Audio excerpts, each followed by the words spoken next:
Moksha, also called vimoksha, vimukti and mukti, is a term in Hinduism and Hindu philosophy which refers to various forms of emancipation, liberation, and release. In its soteriological and eschatological senses, it refers to freedom from saṃsāra, the cycle of death and rebirth. In its epistemological and psychological senses, moksha refers to freedom from ignorance, self-realization and self-knowledge. In Hindu traditions, moksha is a central concept and included as one of the four aspects and goals of human life. The other three goals are dharma, artha, and karma. Together, these four aims of life are called purusartha in Hinduism. The concept of moksha is found in Jainism, Buddhism and Hinduism. In some schools of Indian religions, moksha is considered equivalent to and used interchangeably with other terms such as vimoksha, vimukti, kaivalya, apavaga, mukti, nisrayasa and nirvana. However, terms such as moksha and nirvana differ and mean different states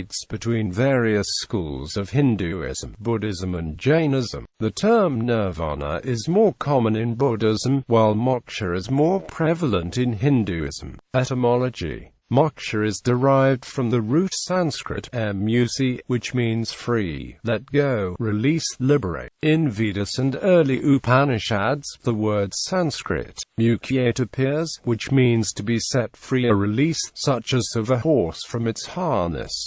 Definition and meanings. The definition and meaning of moksha varies between various schools of Indian religions. Moksha means freedom, liberation, from what and how is where the schools differ. Moksha is also a concept that means liberation from rebirth or saṃsāra. This liberation can be attained while one is on earth, or eschatologically. Some Indian traditions have emphasized liberation on concrete, ethical action within the world. This liberation is an epistemological transformation that permits one to see the truth and reality behind the fog of ignorance. Moksha has been defined not merely as absence of suffering and release from bondage to saṃsāra. Various schools of Hinduism also explain the concept as presence of the state of paripurna brahmanabhava, a state of knowledge, peace and bliss. For example, Vivekachudamani, an ancient book on moksha, explains one of many meditative steps on the path to moksha as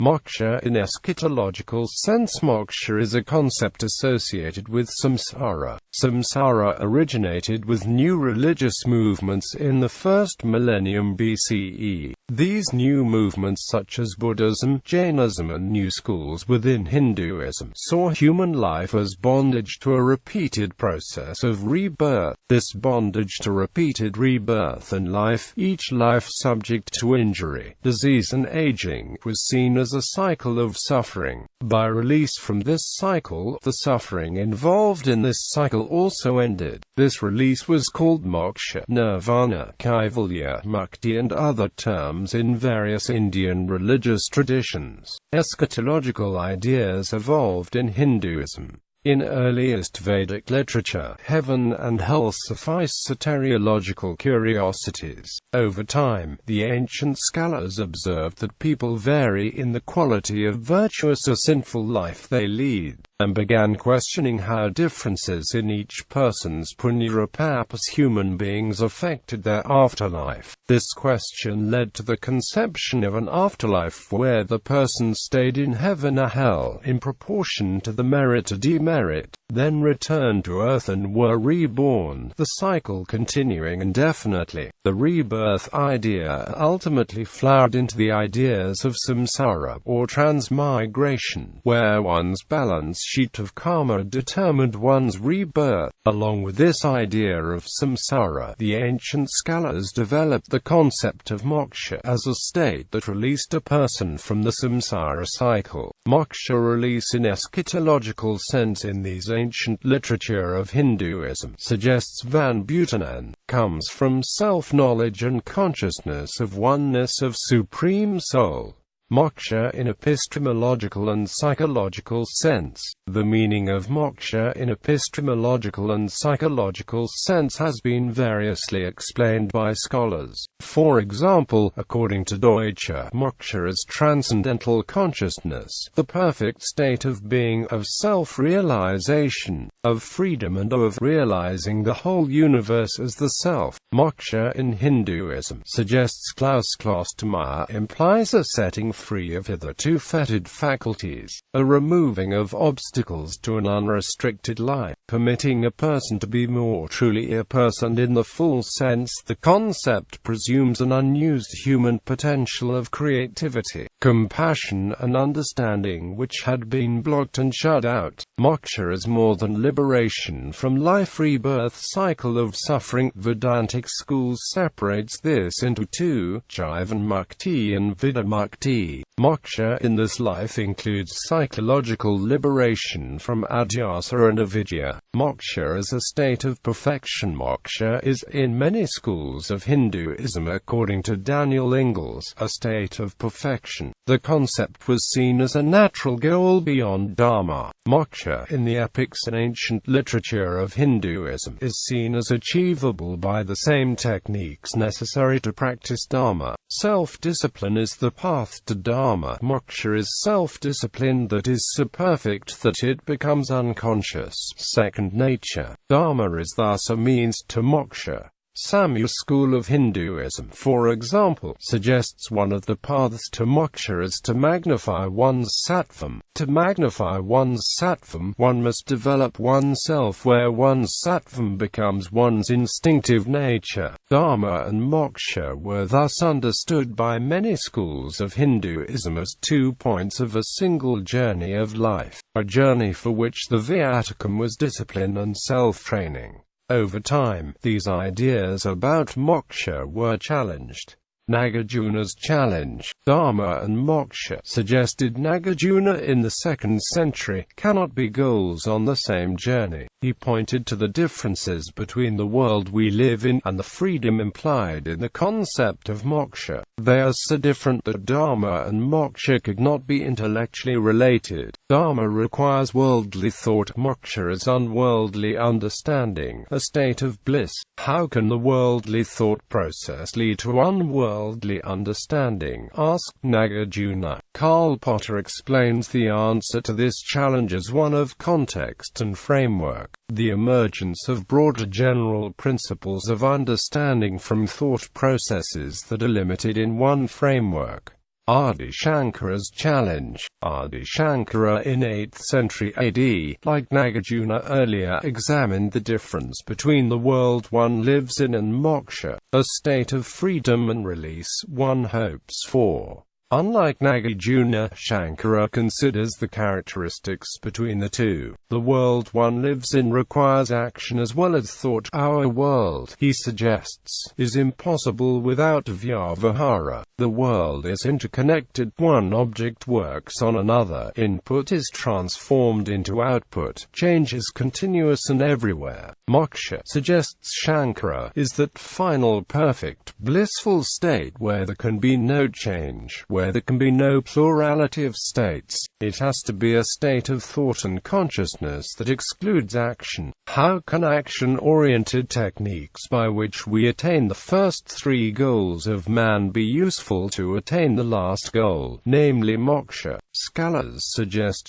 Shankara's challenge to the concept of moksha parallels those of Plotinus against the Gnostics, with one important difference. Plotinus challenged Gnostics that they have exchanged anthropocentric set of virtues with a theocentric set in pursuit of salvation. Shankara challenged that the concept of moksha implied an exchange of anthropocentric set of virtues with a blissful state that has no need for values. Shankara goes on to suggest that anthropocentric virtues suffice.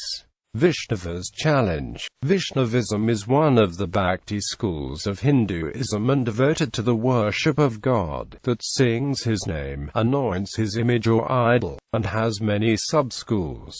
Vaishnavas suggest that dharma and moksha cannot be two different sequential goals or states of life. Instead, they suggest God should be kept in mind constantly to simultaneously achieve dharma and moksha, so constantly that one comes to feel one cannot live without God's loving presence. This school emphasized love and adoration of God as the path to salvation and release, rather than works or knowledge. The focus became divine virtues, rather than anthropocentric virtues. Daniel Ingalls calls Vaishnava's position on moksha as similar to Christian position on salvation, and the school whose views on dharma, karma and moksha dominated the initial impressions and colonial-era literature on Hinduism through the works of Thibaut, Max Muller and others. History. The concept of moksha appears much later in ancient Indian literature than the concept of dharma. The proto-concept that first appears in the ancient Sanskrit verses and early Upanishads is mukti, which means freed, released. It is the middle and later Upanishads, such as the Svetasvatara and Maiti, where the word moksha appears and begins becoming an important concept. Kathaka Upanishad, a Middle Upanishadic era script dated to be about 2,500 years old, is among the earliest expositions about saṃsāra and moksha. In Book 1, Section 3, the legend of Boy Nasiketa queries Yama, the Lord of Death, to explain what causes saṃsāra and what leads to liberation. Nasiketa inquires, what causes sorrow? Yama explains that suffering and saṃsāra results from a life that is lived absent-mindedly, with impurity, with neither the use of intelligence nor self-examination, where neither mind nor senses are guided by one's atma. Liberation comes from a life lived with inner purity, alert mind, led by body, realization of the Supreme Self who dwells in all beings. Kathaka Upanishad asserts knowledge liberates, knowledge is freedom. Kathaka Upanishad also explains the role of yoga in personal liberation. Moksha Svetasvatara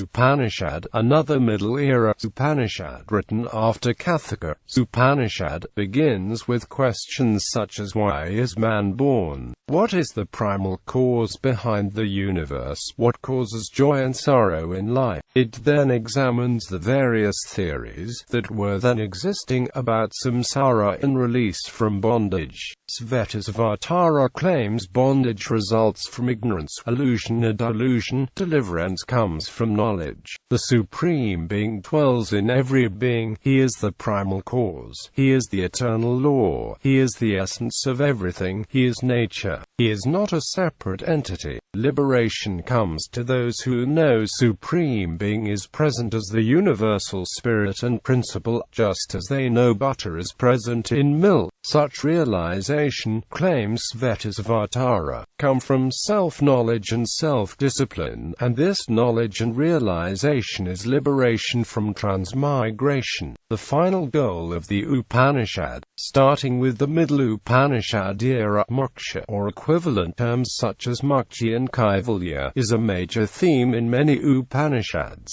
For example, Sarasvati Rahasya Upanishad, one of several Upanishads of the Bhakti school of Hinduism, starts out with prayers to Goddess Sarasvati. She is the Hindu goddess of knowledge, learning and creative arts. Her name is a compound word of sara and sva, meaning essence of self. After the prayer verses, the Upanishad inquires about the secret to freedom and liberation. Sarasvati's reply in the Upanishad is evolution in the concept of moksha. Moksha concept, according to Daniel Ingalls, represented one of many expansions in Hindu Vedic ideas of life and afterlife. In the Vedas, there were 3 stages of life: studentship, householdship and retirement. During Upanishadic era, Hinduism expanded this to include a 4th stage of life, complete abandonment. In Vedic literature, there are 3 modes of experience: waking, dream and deep sleep. The Upanishadic era expanded it to include Turiya, the stage beyond deep sleep. The Vedas suggest three goals of man: karma, artha and dharma. To these, Upanishadic era added moksha. The acceptance of concept of moksha in Hinduism was slow. Several schools of Hinduism refused to recognize moksha for centuries, considered it irrelevant. The Mimamsa school, for example, denied the goal and relevance of moksha well into the 8th century AD, till the arrival of Mimamsa scholar named Kumarila. Instead of moksha, Mimamsa school of Hinduism considered the concept of heaven as sufficient to answer the question, what lay beyond this world after death?